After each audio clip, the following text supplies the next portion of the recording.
Olá, vamos então concluir o nosso estudo sobre o triedro de Frenet-Serré com alguns exemplos interessantes. Nós vamos começar com um exemplo mais simples, de uma curva relativamente simples de se trabalhar. Passaremos por uma curva um pouco mais complexa, que dá uma ideia da dimensão dos cálculos de Frenet-Serré. E depois passaremos a um exemplo de caráter mais teórico, associado a resultados analíticos, associados às fórmulas de Frenet-Serré. Então vamos começar apresentando as fórmulas fundamentais.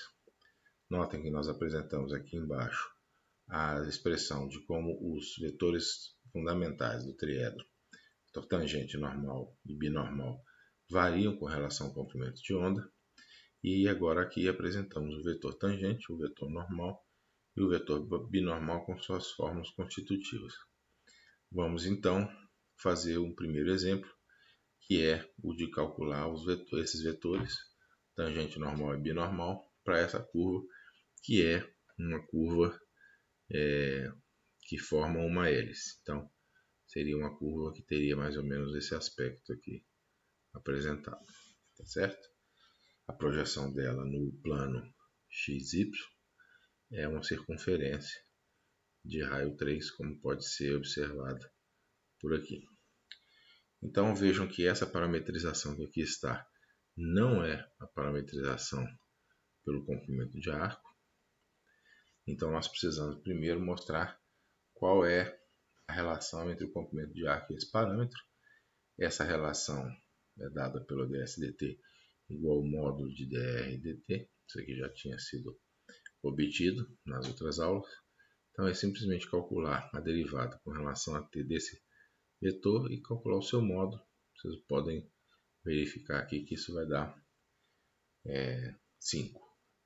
Então agora para calcular o t, eu simplesmente faço o dr ds, mas como está parametrizado pelo t, eu faço então a regra da cadeia e faço então o dr ds, seria simplesmente essa conta que aqui está. Nesse caso, então, eu simplesmente faço o dr dt, que é este vetor que está entre os módulos aqui. E nesse caso, como o ds/dt é uma constante, que é um resultado que raramente acontece, tá? Em geral o ds/dt depende do t, mas nesse caso é constante, ele simplesmente aparece aqui embaixo como uma espécie de constante de normalização. Então vocês podem verificar, por exemplo, que esse vetor é unitário. Bom, para calcular o k e o n, eu simplesmente faço a derivada do t com relação a essa expressão que nós já tínhamos apresentado no slide anterior. Fazer o cálculo do dt/ds é simplesmente fazer novamente o dt vezes dt/ds. Então é simplesmente pegar a derivada deste vetor que aqui está, tá certo? Com relação a t e dividir por ds/dt, tá certo? Isso agora percebam que nesse caso ainda há um fato importante, que eu não estou encontrando o n, eu estou encontrando k vezes n, ou seja, a curvatura está inclusa aqui. Para encontrar o k tem que ser evidentemente o módulo do dt/ds.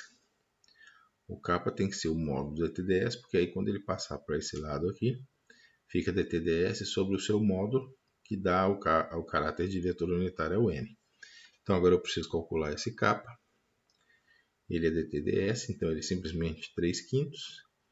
E quando eu então passo esse k para o outro lado, né, esse k que aqui está aqui para baixo, dividindo, ele vai cortar com esses valores que aqui estão. E o meu n, que é claramente unitário, vai ser dado por esse valor. Notem que se eu fizer o produto deste vetor com este vetor que aqui está, isso vai dar 0. Então eu tenho dois vetores unitários mutuamente perpendiculares. Eu posso calcular facilmente o b a partir do produto vetorial. Não vou fazer isso, vocês podem fazer e obter o resultado desejado. Então esse é o primeiro vetor, tangente, esse é o vetor normal. O vetor B vai ser simplesmente, pelas expressões já apresentadas, o T vetor N. Então, calculem aí para treinar um pouco isso. Vamos passar para um segundo exemplo, que é uma outra curva, parametrizada também por um T que não é um comprimento de arco. Esse é o caso mais comum, tá? Em que o parâmetro não é o comprimento de arco. Então, nós precisamos novamente calcular. Bom, é claro que o R é esse, né? Porque é simplesmente a composição das componentes. Então, nós precisamos calcular o dr dt para chegar ao ds dt através do módulo. Então, vocês podem mostrar que o módulo disso aqui, isso é muito fácil. É simplesmente esse resultado, que então passa a ser o nosso ds dt, que vai ser muito útil para obter a derivada dos vetores normais, dos vetores diferença R, em termos da variável t. Então, a primeira coisa que nós fazemos é calcular o t. O t seria normalmente dr ds, como ele não está parametrizado dessa maneira, eu tenho que calcular dr dt vezes dt ds, que é a mesma coisa que dr dt sobre ds dt.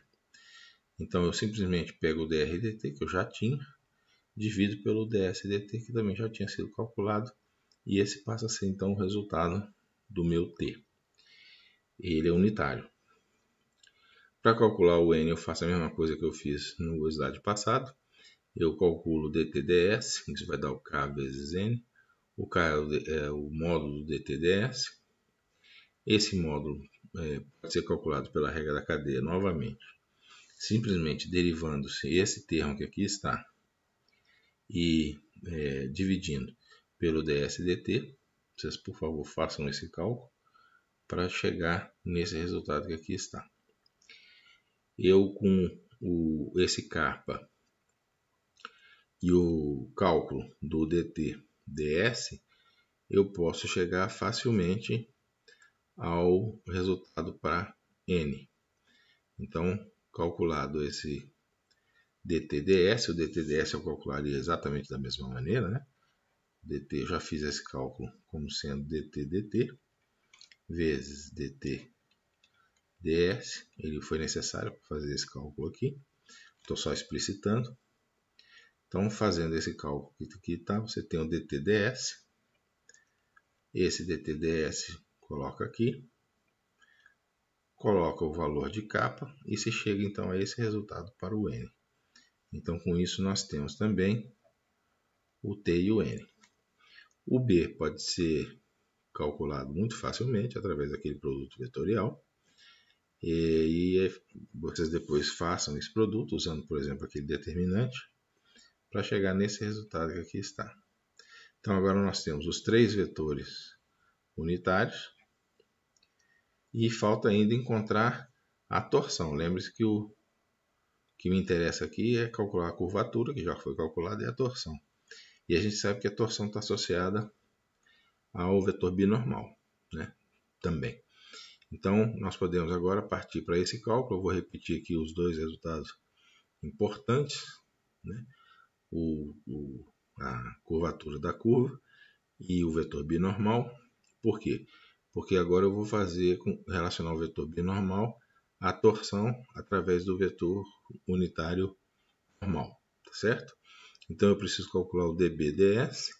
Eu calculo o dB/ds da forma usual, ddt ds dt.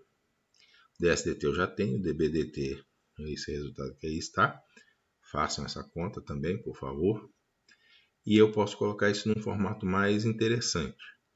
Então, o dB/ds passa a ser menos, que eu puxei para fora, este termo que aqui está, multiplicado por esse outro termo aqui. Eu simplesmente puxei um 2 sobre 1 mais t ao quadrado, né? 2 sobre esse termo aqui para fora, porque eu queria explicitar esse pedaço aqui. E eu quero explicitar esse pedaço por quê? Porque ele é o n. O n foi calculado dessa maneira. Então, se ele é o n, então isso tudo aqui, nessa conta, né? Isso tudo aqui representaria o n. Esse aqui é o menos. Então, esse aqui só pode ser o tal. Então, eu obtenho que o tal vai ser esse resultado. Notem que o tal ele deu o mesmo resultado da curvatura. Esse é um caso para essa curva, tá? Isso em geral não vai acontecer, tá bom? Então, tá. Para finalizar, vamos apresentar esse exemplo em que eu quero calcular esse produto misto.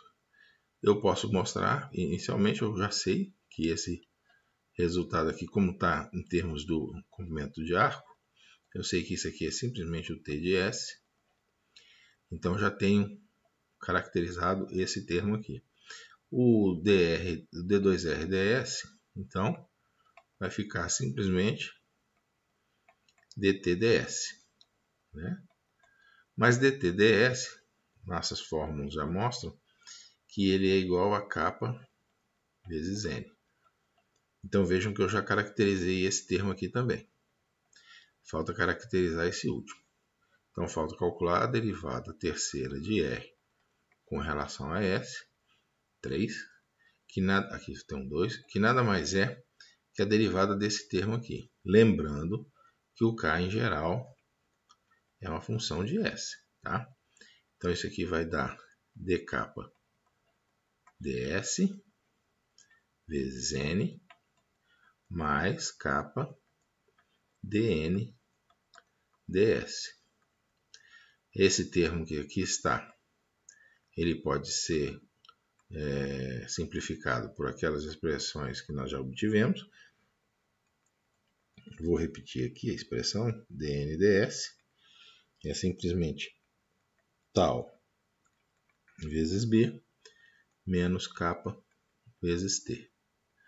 Então eu posso substituir para ficar d kappa ds vezes N mais kappa tal vezes B menos kappa ao quadrado, né? Que já tem um aqui, vezes T. Então agora eu posso substituir. Então agora eu obtive esse último resultado aqui. Posso substituir no produto triplo. Eu fico com T e S escalar. O D2 é simplesmente o kappa vezes o N, que agora vai ser feito o produto vetorial com esse último resultado. Então aqui é d kappa ds N mais kappa tal B menos kappa ao quadrado T. Agora notem uma simplificação. Esse N paralelo ao N, obviamente. Então o produto vetorial dá zero. Esse T com o N, ele vai dar um vetor que é perpendicular a T, porque é o produto vetorial. Quando eu fizer o produto escalar, vai dar zero também. Então esses dois termos se anulam. E isso aqui vai ficar simplesmente T escalar kappa ao quadrado, porque tem um kappa aqui e outro aqui, vezes tal, N vezes B. Como o kappa ao quadrado vezes tal é um escalar, eu posso colocar para fora, fica kappa ao quadrado tal, T escalar N vezes B. Agora esses vetores são todos unitários. Isso é um triedro destrógeno.